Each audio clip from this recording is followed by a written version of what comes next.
This video is about emotional avoidance, control, and a minimized life.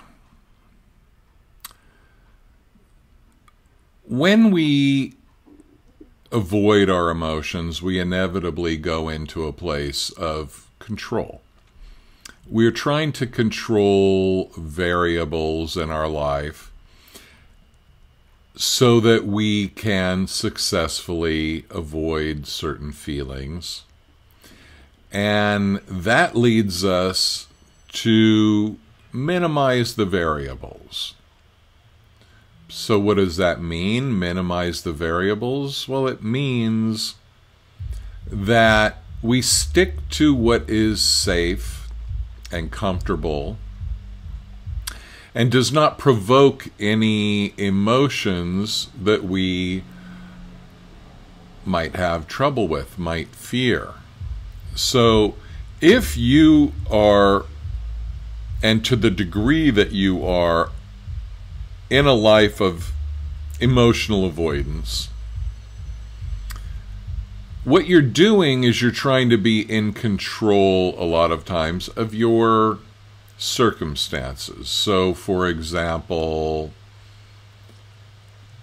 if you go to a party where you don't know everybody, then anything could happen. Anybody could say anything. People might not like you. And maybe you don't want to take the risk of feeling uncomfortable. Maybe you don't want to take the risk of being rejected or feeling jealous of other people or just being awkward in whatever way. So you don't go to the party. You don't meet whoever you might meet at that party, whether that be friendship potential, relationship, romantic potential, job potential, creative collaboration potential. You cut that possibility out. You don't show up at the party, so you don't meet the person, and therefore your life is less than what it could have been. And the reason for that is so that you didn't have to have a certain feeling. So, to some degree, we all avoid emotions. To some degree, we all try to control our environment. And to some degree, we all minimize our exposure to the unknown, to chaos, to being uncomfortable. But there's a heavy price we pay when we do. And the reason that we pay this price, what it comes down to, is that we are unwilling to heal the emotions that we fear being triggered. So a lot of people fail to heal those emotions because they don't think there is such a thing as healing those emotions when it comes down to it. A lot of people think you have the emotions that you have, you do the best, and you make the best of it. And one of the best things that you can do is to control your environment so that your emotions don't get triggered. And to some degree, that's a very smart strategy. You don't necessarily need to go to the bar where there's a huge bar fight every night and where you're at risk of being physically harmed. It's not overly controlling to not show up at that bar even when 10 of your friends are making fun of you for not going with them. So, obviously, you don't need to go to Be a tourist in Afghanistan right now at the moment, probably not a good idea. It doesn't mean you're just in this state of emotional avoidance and you're such a coward. But the thing is, if we look at it as opposed to the natural inclinations of our spirit that we can most easily see through children, right? There's a natural curiosity, but there's also a natural wariness and fear of things that are new. But to the degree that the child feels safe and secure, they go more towards the exploration, the curiosity of what is new.